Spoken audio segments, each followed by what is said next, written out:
we have a very, again, an inspiration who's going to be talking and coming here on the stage. He talks to us about go above and beyond, the making of an entrepreneur. In fact, in these difficult times, it is necessary that we develop an entrepreneurial mindset. We are ready to play on skinny branches, ready to take risk, ready to form organizations. So if you are a small broker, how do you scale up? How do you build a team? How do you take people together? We are going to be learning a lot from Dr. Reddy, who's a Padma Shri awardee. He talks to us about the art of creating strong teams and scaling up organization. Go above and beyond, the making of an entrepreneur. That's the topic. Please join me, ladies and gentlemen, in inviting our keynote speaker, Mr. BVR Mohan Reddy, the former chairman of NASSCOM, the chairman board of governors IIT Hyderabad. His story itself sounds very inspirational. The son of a police officer, the grandson of a farmer, BVR Mohan Reddy is the first generation entrepreneur. He founded Cyient in 1991 when entrepreneurship was not even born as such, I think. It's a buzzword today. Cyient began as a team of 4 engineers working from home. Today, it contributes more than $3 billion in cumulative exports from India to Fortune 100 companies. He has created direct employment for about 15,000 engineering professionals in 47 locations across 21 countries. And Dr. Reddy has firmly placed India on the global map for leading-edge engineering, research and development. What's his secret mantra? I'm sure he's going to be sharing with us. We look forward again to be inspired and motivated by him. Ladies and gentlemen, Dr. BVR Reddy. I had the opportunity of listening to 2 speakers who spoke ahead of me, 2 inspiring speeches, Asif Iqbal and Sujata Burla. I think great lessons to learn. Great lessons to learn for us to all promote more amount of inclusiveness in our society. My story couldn't be as inspiring as they could be, but all the same, let me talk to you for next, I was told I could speak for like 25 or 30 minutes. I'll try to be as quick as I can. And I just want to make sure that my clock works, so that I don't overstrip. Yeah. So I'll do a couple of things, I guess, at this point of time. I'll go and beyond the norm for an entrepreneurship, for an entrepreneur. That's my first part. And entrepreneurship provides enormous amount of opportunities at this point of time in times of change. So I'll talk about change and how does Realtors get to use this change is the second part of my presentation. Very honestly, when your past chairman, Sridhar Reddy, came and saw me and requested me to speak at this event, I did not know what Realtors meant. But of course, you have a source of finding every piece of information in the world. So as soon as he left my office, I did one thing. And what was that? I Googled. And I found the answer. And the answer was Realtors, and was an impressive answer I found. The National Association of Realtors was a body which stood for efficiency, effectiveness, and transparency. And they stood very high on ethics. So that being very dear to me, I thought I'll start my presentation starting off with, can I get the slides up, please? Oh, you got them up. Thank you. With my first slide. To me, any business, whether it is Realtors, or it is like my engineering business, or it is the IT-enabled services business, or it can be brick and mortar business.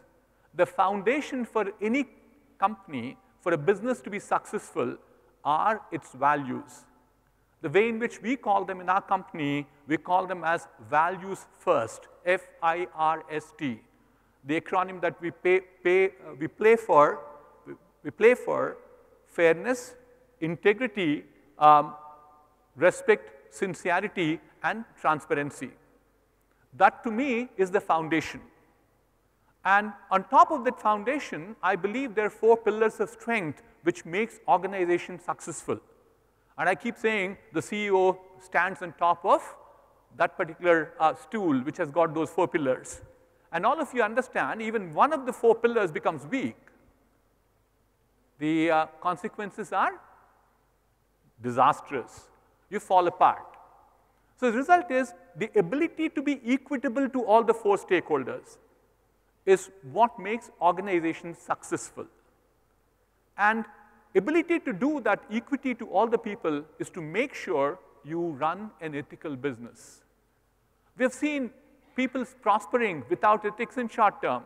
I've done enough research. Longer term, very rarely have we found an example which says, people could succeed. So the alignment I have with Realtors is my values. We keep saying in the company too, the value of an individual is sum total of the values that they have. And the other point I wanted to make was that many of us recognize that for a business to be successful, there are 4 stakeholders, I put them up there. 3 of them are very easily recognizable. Who are they? My investor, my customer, my employees. Not many of us recognize the society is equally important for our success. So you got to make sure that you can also be equitable to the society to ensure that you are successful. So when Sridhar Reddy came, he said, look, talk about entrepreneurship. So if you go back again and Google this word called entrepreneur, or you probably go and look at the Oxford English Dictionary on what entrepreneur means, it gives you a very simple explanation. It says it's an idea, somebody has an idea, creates a business for profit. The 3 words the key buzzwords you'll pick up. Idea, business, profit. But to build a business, to me, these are not good enough. Then you go back and do a little more research. You can go and ask people what they think about. And the other words that come out is passion, commitment, hard work, vision, strategy, and so on and so forth.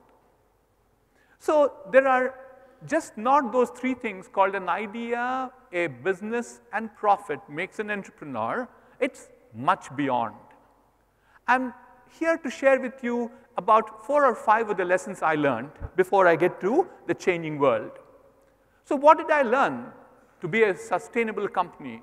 The first and the foremost is that you need to have a challenge which is not for your street, not for your city, it has to be for global. You have to identify a problem which is real, a problem for which you will get a distinctively different solution. We identified that. And that's what I always tell people. We also dabble around quite a bit with the startup ecosystem right now. And we keep saying, please look for a real problem. Look for a solution which will keep you apart for just at least for 18 months. Thereafter, by 18 months, you will definitely find one more solution which will keep you apart for another 18 months. So therefore, the first lesson that the entrepreneur should learn to be sustainable is that you need to have an identifiable opportunity which is large. As I said, it can't be for the street, it can't be for the city, it has to be for the global marketplace. The second lesson that we learned is that you constantly need to be different from others. We started this company that I found in 1992, which is about 27 years now. And in the 27 years, it morphed itself into about 4 different versions. There's a 4.0, which is not visible on the screen. So we now call it as Science 4.0, digitization of maps. Thereafter, we're providing just world-class engineering services. Thereafter, we said we'll provide engineering solutions. But now, we provide to customers end-to-end solutions, products to customers globally. So therefore, the second lesson, if you are to be a sustainable business, is that you can't stand still and say, I have a eureka moment, and I got an idea, and that idea will take me forever. You need to constantly reinvent yourself. Let me move on to the third one. How do you scale this business? It's a very simple terms and easy to remember for most of you. You use computers, and especially PowerPoint presentations. Is a framework, we call it as the dot PPT strategy. The dot is in the center of the triangle, which is the customer, and the three edges of the triangle are the PPTs. PPT is not a PowerPoint presentation. The PPT for me is the first P is people, the second P is processes, and the third T as it comes, it has got three T's hidden one behind the other. It's technology, tools, and training. The first one about the customer, we are paranoid about customers. And that's what I think I want to leave behind you with you too. Please be paranoid about your customer. Once you get a customer, he or she should not leave you. How do you do that? You can't hold him on, hold her on. The only way is you create value for the customer. That's when the customer has enormous amount of loyalty to you. And the way in which we do that, it can't be for an organization of our size. We can't be saying there's just one customer who looks after everything for us. What we do is that we do this customer satisfaction 3 times over. One is called a transactional MFA, market feedback analysis as it's called, an engineer to engineer. As soon as a piece of work gets done, we want to know how good was the work. The second time, on a quarterly basis, manager to manager, we get this work done. To say we'd like to hear from them as to how the work was, because engineer would have a bias because he has to live with this guy irrespective of the type of work. Managers, we think, is less biased. But more interestingly, every year, an independent organization like Feedback Ventures does it for us for the last 6 years, I believe now, goes back to we have about 300 active customers. There are 1,500 active touch points. But they have to touch at least 1,000 touch points to get us a feedback to say what the customer thought about us in terms of quality, in terms of cost, in terms of on-time delivery, in terms of innovation, in terms of alternative solutions, and so on and so forth. So the result is, this is something important. The customer, paranoid about customer, is a key driver to become sustainable in terms of businesses. Trust me, we exited from customers. We never allowed a customer to exit from us. That's the type of focus we have on customers. Then, who builds companies? Companies have brick and mortar. Inside the brick and mortar, of course, we have people. So people make the difference. So an ability of a company to recruit, retain, reward, retrain makes the differentiation on sustainability. So is the case, if you want to scale a company, you can't scale it by just saying, I just employ more people. The key to scaling is ability to bring in standard processes. I'm sure many of you are familiar with these standards called ISO 9000, CMMI, Level 5, and software, all these. But we went much beyond that. We created our own process-enabled framework called the BEST. Business Excellence Standards, it's called. And what do we do with our BEST framework is making sure that we measure quality, which is coming back from the customers. We measure customer satisfaction, and equally important is the associate satisfaction. We don't call our engineers employees, we call them as associates. So it's ASAT, CSAT, and QSAT. Quality satisfaction, associate satisfaction, and our customer satisfaction.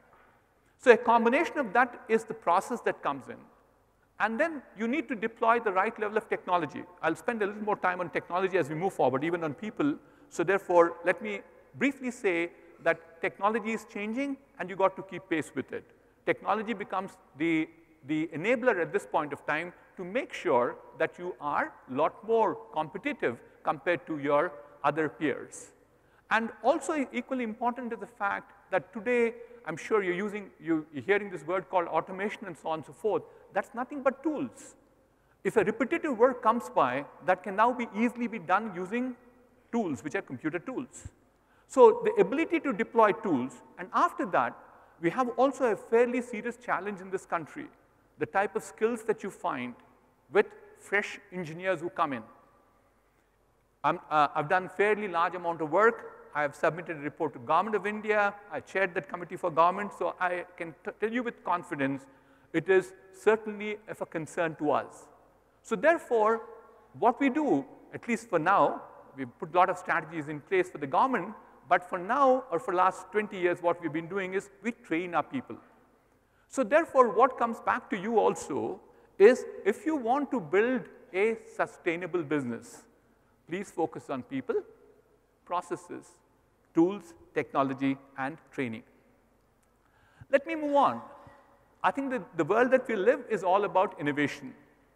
Innovation and invention, you have to distinguish them from each other.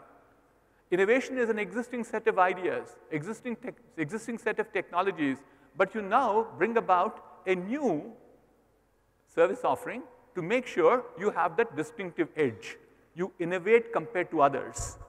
There is a myth.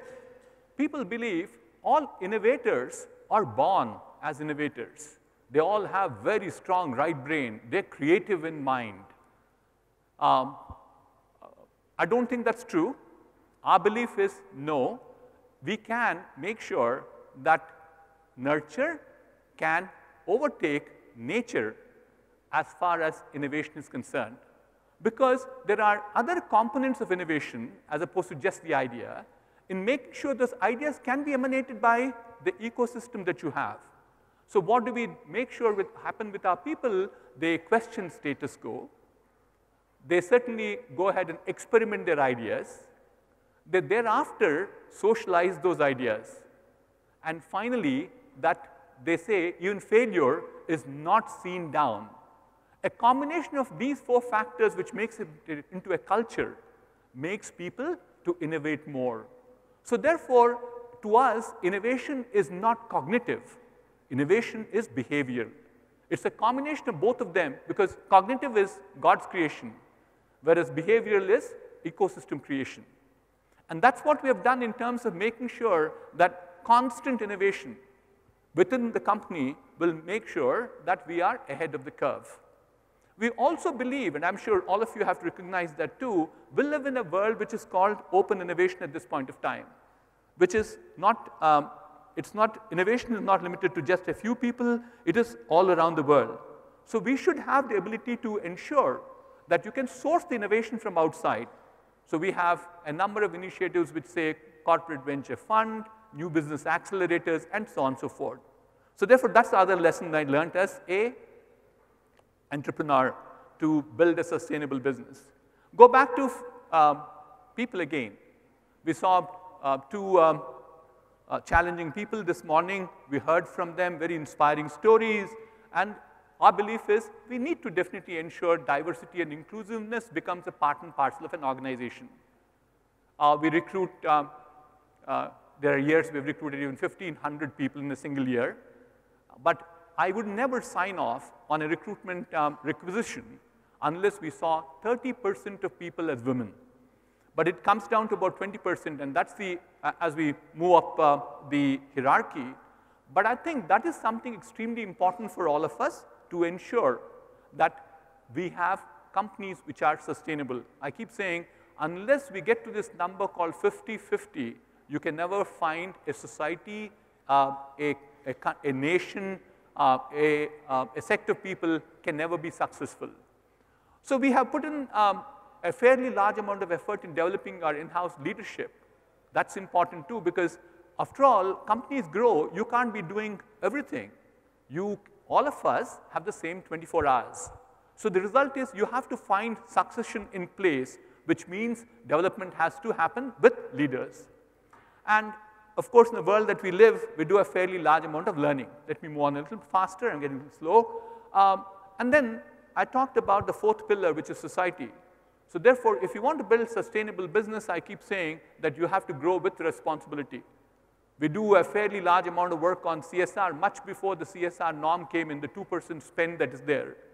And what is it at this point of time? we have about 26 schools under our management in this neighborhood. We do about 56 other schools which are got the digital classrooms and digital literacy capability within them. We impact about 20,000 children. So unless you go back and work back into the society, sustainability again becomes a challenge. So what did I do in the last 27 years? At the end of it is here is what the company looks like. It does product engineering, we do process engineering, we do network operations, design-led manufacture, and also we have a small piece of business called geospatial.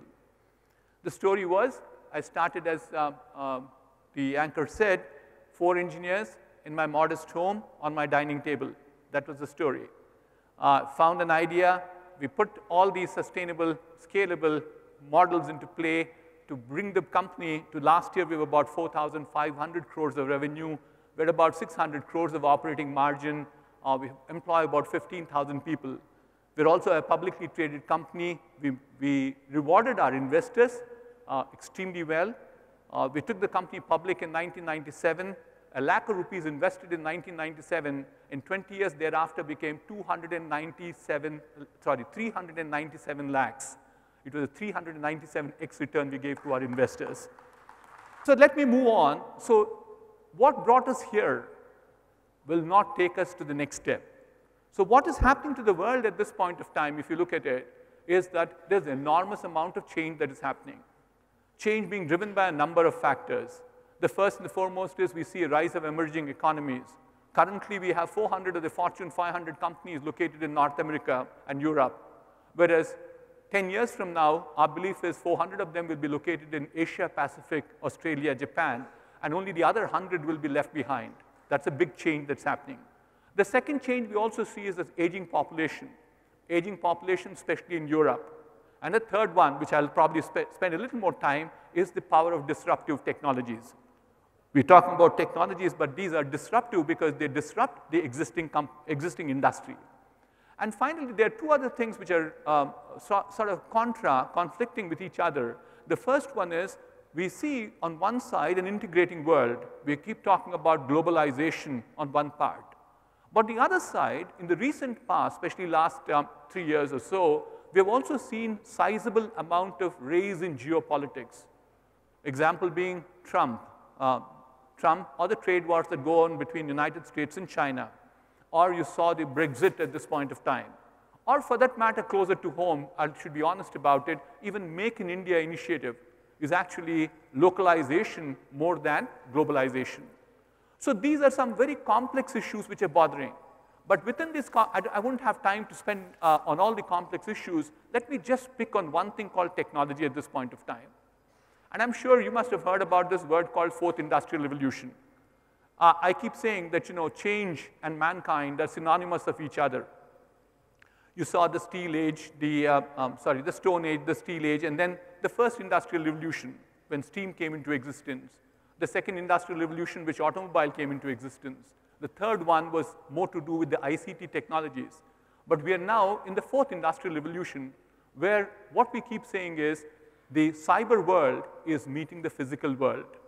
It's not any longer it's zeros and ones.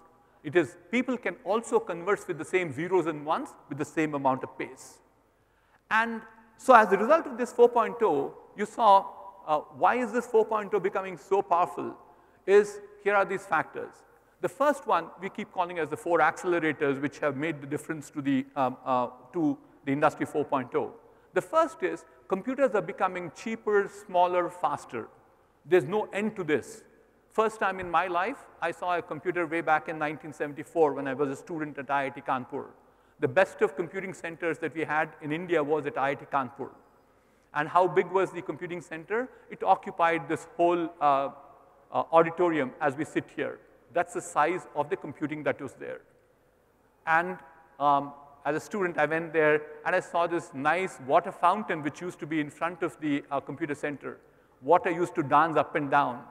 Dumb people like me thought, what a marvel of an architecture this was, water and the building behind. But actually, the water fountain was intended for cooling the computer system.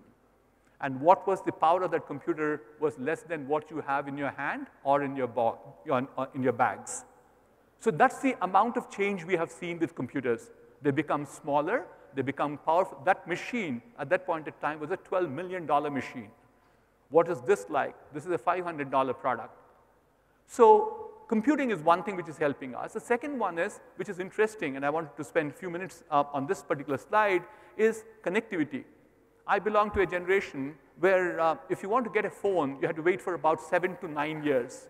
This was even true in the 1970s. After you went and paid money, you had several schemes. Even if you paid one, you'd take 18 months. We used to give offers to our employees which said, look, one of the perquisites that they would get is a phone at home. People, our foreign friends used to say, what is this rubbish like? Why do you get to a phone at home? Because that was the biggest luxury people had.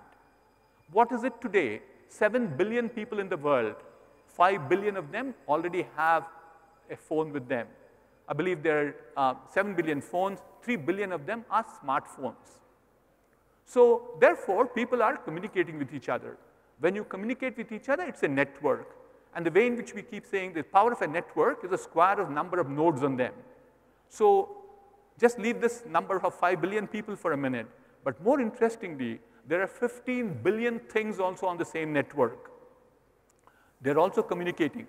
You can communicate with your freezer, your fridge, your car. You can sit here and say, I can open my car. Actually, a Tesla car, I can stand here and get it parked in the slot that's available next to it. So we are not communicating with people any longer, or we continue to, sorry, I'll take that back. We're continuing to communicate with people, but more interestingly with things too. So now the network power is at 20 billion times square. And a third one, which is an interesting one, is this ugly looking things called sensors came into existence of the recent past. God gave us 5 senses. Our ability to feel, our ability to hear, our ability to see, our ability to smell, and our ability to taste. All these 5 senses now the computers can do equally well as the human being does. A good example is that on sound, if you recall, at least I recall my younger days, when the pump in the house used to not pump water to the overhead tank. And so I used to call a mechanic. Mechanic used to come, switch on the pump, and then say, sir, isme bearing gaya hua hai. So how did he recognize without doing anything? He just heard the sound. He synthesized the sound and brain processed it thereafter. Precisely that happens now by in a fraction of a second using computers. So that is what the sensors have done. They've done something more astounding. They're creating more amount of data. Data which is now not any longer in kilobytes, megabytes, teraflops, and so on and so forth. That amazing data leads you to the fourth one. You can now do algorithms on top of it to ensure that it's not, if you look at the computers, they were one point of time, they were intended for information systems. It was called MIS, Management Information Systems. IS department, Information System Department. They're no longer that anymore. Technology today allows you to take real-time decision making. And the computer does. That's what AI does for us. So technology is at its best. Sorry, I am a little carried away with my technology pitch. But what does it mean thereafter? It's creating a world which is called the VUCA world.